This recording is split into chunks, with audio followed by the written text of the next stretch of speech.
Green practices, green sourcing, green financing, green this, green that, green this, green that. Everything green can be overwhelming. I mean, it's a questionable fashion choice, but it's only if you don't know what it actually means. If you know what it means to be green, then you know exactly what I'm talking about. Transforming to becoming green is a development worth commending. However, it is yet to be implemented at the level we need it to be. But we are simply doing too little. And with the short time we have left until we reach the tipping point, the point of no return, we need to address the elephant in the room. It's kind of ironic I'm wearing gray and then saying that we need to address the elephant in the room. But yeah, let's get to addressing it. Param pam pam pa. It's a Tanzanian original. We're still working on the theme song, okay? Let us be. Hi guys, welcome back to another episode. I'm your show host Raisa Ganji and welcome back. In this episode, we will talk about the importance of climate change and climate resilience in all aspects, especially in corporate preparedness and planning. Oh, and take you to Japan as well. Cue the highlight vlog.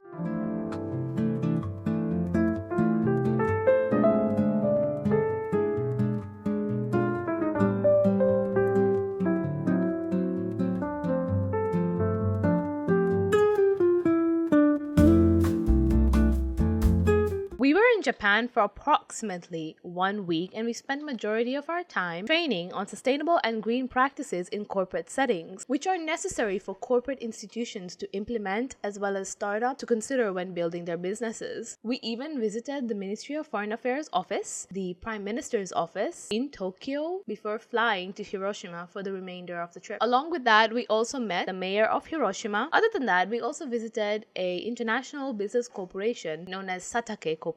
It's an international corporation that manufactures agricultural machinery for several agricultural purposes and production. For instance, rice milling. We also got to view their latest machinery in producing rice, from the rice husk to rice itself. Also visited the museum, which is within the headquarters, and we got to see how Satake Corporation developed, which used to be a family-led business with the last CEO being a woman. Ever since her passing, the ownership status has changed. With several large corporations all around the world, the amount of emissions they produce on a yearly to monthly to daily basis is quite huge, and that contributes greatly to global warming and hence climate change. However, the same way that climate change was not caused by a single corporation or a single person, similarly, causing the reversal effect of climate change has to be a united act. We have to come together as a united front and demand change for climate change. Demand change from corporations, demand change from governments, demand change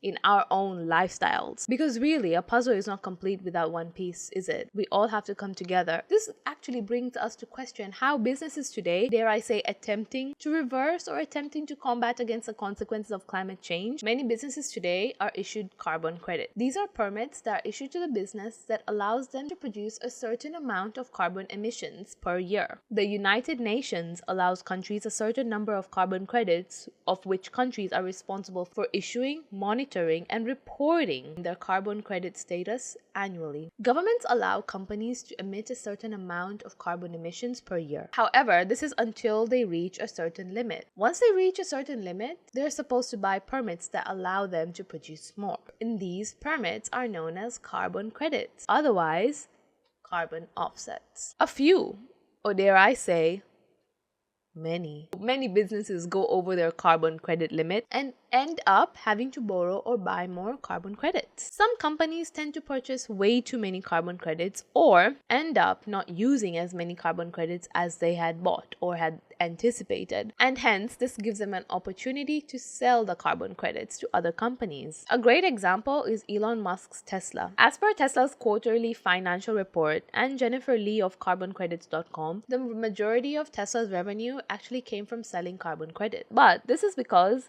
the estimated carbon emissions of their electrical vehicles release a significantly lower amount than regular fuel-powered vehicles. And the majority of emissions caused by Tesla are because they manufacture a lithium battery. So consequently, they have a lot of carbon credits left over. and hence they sell them. This sale of carbon credits gives rise to a marketplace where the trading of carbon credits take place, otherwise referred to as carbon trade. Alright, so how do we make sense of this? How does giving carbon emissions a currency help solve our problem? It doesn't. Rather, it gives into the problem through a very economically beneficial way. But it does keep control and keep track of the amount of carbon emissions emitted into the atmosphere, because these carbon credits or carbon offsets represent every 1 ton of greenhouse gases removed from the air. And what gives rise to these carbon credits is the development of projects that essentially remove carbon from the atmosphere or reduce greenhouse gas emissions from the atmosphere. Projects that support renewable energy, for instance, solar and wind energy, restoration efforts, or methane capture from landfills. Buying carbon credits allows a company to invest in such projects, which in turn reduce the amount of carbon emissions already present into the atmosphere or the greenhouse gases already present in the atmosphere. Simply put, carbon credits allows a give and take relationship with carbon emissions and corporations. It keeps corporations in check, in a way. Ideally, that's what they're trying to do, to try to keep the corporations in check. But to what extent is that even working out?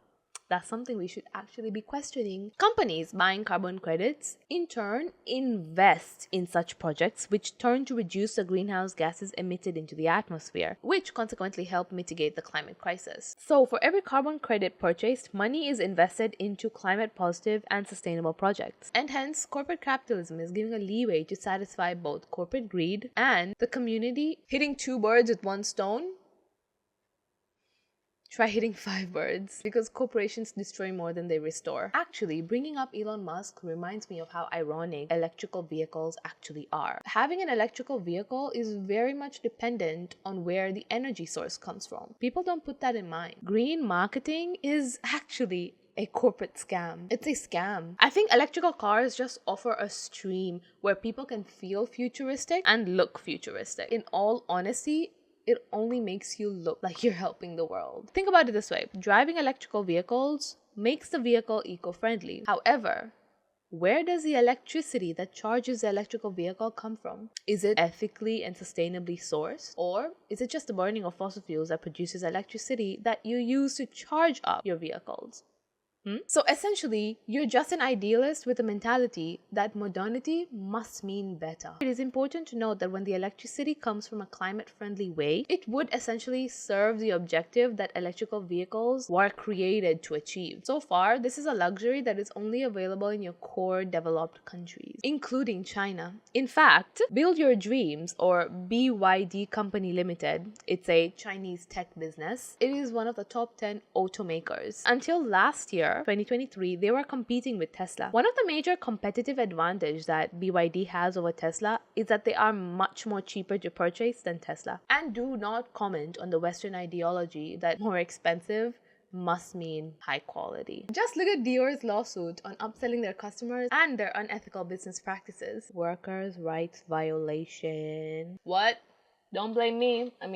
I got the news from Forbes. You can't sue me. There is a growing need for sustainability in our lives, from procurement to manufacturing to retail to our lifestyles and our diet. There is a need for sustainability in all aspects. In 1987, the United Nations Brundtland, I think I'm not pronouncing that right. The United Nations Brundtland Commission in 1987 defined it best. Sustainability is the means of meeting current needs without compromising the needs of future generations. And with all economic, social, and environmental disparities considered, it is a dream we must continue to walk towards achieving, continuously adapt to our changing world and changing circumstances. Because let's face it, there is no planet B unless NASA has actually discovered how to travel hundreds and thousands of light years to another planet.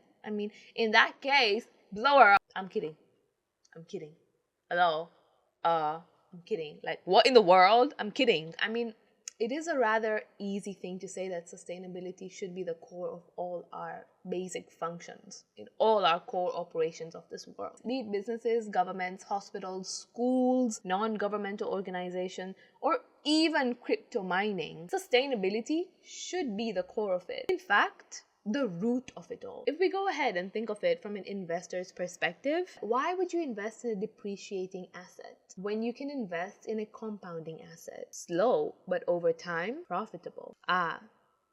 You know why they don't do that? Because capitalism is currently the core of everything. If corporations were to just wake up one day and decided suddenly that the environment actually mattered to them, things would be much more different today. It would be far from what it is today. And because they don't wake up like that, it is up to us to demand a change. It all begins from us. How? How are we actively contributing to the destruction of our environment and climate change? Let me tell you how. Because we buy from the people that cause this destruction. You are subconsciously contributing to environmental degradation through your lifestyle. Am I saying it's your fault? No. But you're certainly not helping the cause. It all begins with the source. If we stop sourcing from the people who damage our environment, we're in turn helping the environment because we are no longer their customers. That is how businesses will know that we care about sustainability. We need to demand sustainability, and that's when they will change. Businesses need to keep sustainability at their core, be it in their business model, financial planning, financing, sourcing, manufacturing, transportation, retailing, literally every single thing. Because if people are your customer base, how can you not be made for the people and the world they live in? And as people, how can we continue to be customers of such companies when they continue to kill our own, to kill us? Boycotting works. Believe me, boycotting works.